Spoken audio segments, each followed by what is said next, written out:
ঈদের দিন বিকেলটা আমার জন্য অদ্ভুত রকমের সুন্দর ছিল। রওনা হয়ে গেলাম ব্যালট উত্তরপাড়া গ্রামের উদ্দেশ্যে। যাওয়ার আগে বুঝতে পারিনি যে গ্রামটা এত বেশি সুন্দর। এবার তো ঈদে অনেক কয়েকটা গ্রামই ঘুরেছি, কিন্তু বিশ্বাস করুন এত সুন্দর গ্রাম আমি একটাও দেখিনি। এখন কোনো গ্রামকেই আর পিওর গ্রাম বলা যায় না, কারণ গ্রামের প্রতিটি ঘরে ঘরে রয়েছে fridge, rice cooker, electric motor সহ আরও অনেক কিছু। এবং সবচেয়ে দুঃখজনক ব্যাপার হচ্ছে গ্রামের মাটির ঘর বেশিরভাগগুলোই আর মাটির নেই, অনেকে আধা পাকা এবং অনেকে দালান কোঠা বানিয়ে ফেলেছে। এই গ্রামে যাবার পরই গ্রামের অ্যাকচুয়াল ভাইবটা ফিল করতে পারছি। এখানে দূরে রাজহাঁস থেকে শুরু করে চীনা হাঁস, দেশি হাঁস, ছাগল, গরু ইত্যাদি সব কিছু আছে। একেবারে বলা যায় প্রত্যন্ত অঞ্চলের গ্রামের বাড়িগুলোর মধ্যে এটি একটি ছিল, সুন্দর করে লেপে দেওয়া মাটির বাড়ি। আসলে যাচ্ছিলাম নানু শ্বশুর বাড়িতে, তার পথেই একটু রেনুদের বাড়িতে রেনুর সাথে দেখা করে নেওয়া। চিন্তাই করতে পারিনি যে গ্রামের মানুষজন এত সহজ সরল।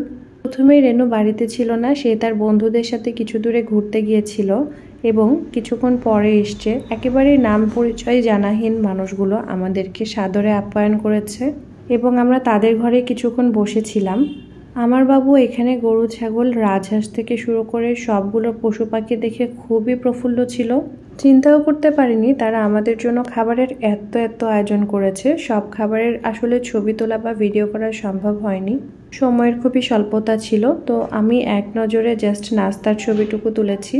রেনুদের নিজের হাতে তৈরি করা বিভিন্ন নাস্তা এবং মেইন ডিশের সুস্বাদু খাবারগুলো শেষ করে নানি শ্বশুর বাড়িতে যেতে যেতে আসলে একটু সন্ধ্যায় হয়ে গেল। তো এই হচ্ছে আমার নানি শ্বশুর বাড়ি, যেটি অনেক পুরনো দিনের বাড়ি। আমার শাশুড়ি মা এই বাড়িতে বড় হয়েছে। প্রতি বছর ঈদে বাড়ি গেলে আমি মাস্ট আমার নানি শাশুড়ির সাথে একদিন দেখা করার জন্য শিডিউল রাখি। বাড়ির সামনে খোলা জায়গাটুকুকে উঠোন বা খলা বলে। নানু বাড়িতে মোট 2টি খলা এবং একটি সুন্দর রাইস মিল আছে। এখানে কিন্তু এখনো কাজ হয়। দরজায় শ্যাওলা পড়ে গেছে, তারপরেও রুমটি কিন্তু এখনো ব্যবহার হয়। পুরনো দিনের বেশ কিছু জিনিস আমি এই বাসা থেকে তুলে ধরছি।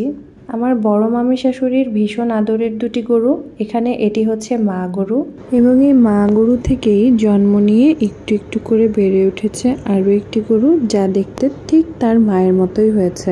এই বাড়িতে কিন্তু কুয়াপাড় আছে।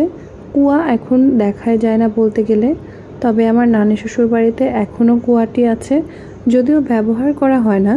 কিন্তু এই কুয়াটি আর ভেঙে ফেলা হয়নি। গত 2-3 বছর আগেও কুয়াতে পানি ছিল, তবে এখন সেটি ঢাকনা দিয়ে ঢাকা আছে। এই বাড়িতে আরও বেশ কিছু পুরনো জিনিস আছে, যার মধ্যে আছে এই মাটির সিঁড়ি। একটুও পরিবর্তন হয়নি, এটি আগে যেমন ছিল এখনও ঠিক তেমনই আছে। পুরনো দিনের ঐতিহ্য ক্যারি করে এমন জিনিস কিন্তু আমার মনকে ভীষণভাবে কাড়ে। পূর্বে বেশ কয়েকবার এই বাসায় আসা হলেও কেন জানি এই মাটির সিঁড়ি বেয়ে দোতলায় আমার কখনোই যাওয়া হয়েছিল না। অনেক আগের এই ঐতিহ্যবাহী বাড়িগুলো কিন্তু সত্যি অনেক বেশি ভালো লাগে। তবে এমন জায়গায় অনেক রাতে যদি একা একা যেতাম তবে হয়তো অনেক বেশি ভয় পেয়ে যেতাম। আগের দিনের মানুষরা রাতে এত বেশি ভয় কেন পেত তা কিন্তু কিঞ্চিত বুঝতে পারছি। গ্রামে গিয়েও আমার পরিচিত এক খুবই পছন্দের ভাই ভাবির সাথে দেখা হয়ে গেল। ঢাকায় যারা আমার ভীষণ ক্লোজ, তাদের বাড়িতে গিয়ে আপ্যায়নরত এই খাবারটি ছিল মথুরাপুরের খুবই জনপ্রিয় একটি খাবার, যার নাম কিনা লইটানা। লইটানা অবশ্য আমি আগেও খেয়েছি, তবে ভাবিকে অনেক বেশি থ্যাঙ্কস এরকম একটি আয়োজন পুনরায় করার জন্য। আর ইনি হচ্ছেন আমার প্রিয় ইয়াসমিন ভাবি এবং রাসেল ভাইয়া, যাদের বাসায় আমি গিয়েছিলাম। রাসেল ভাইয়ার পরিবর্তে আছে ইয়াসমিন ভাবির ননদ, তার মানে রাসেল ভাইয়ার বোন।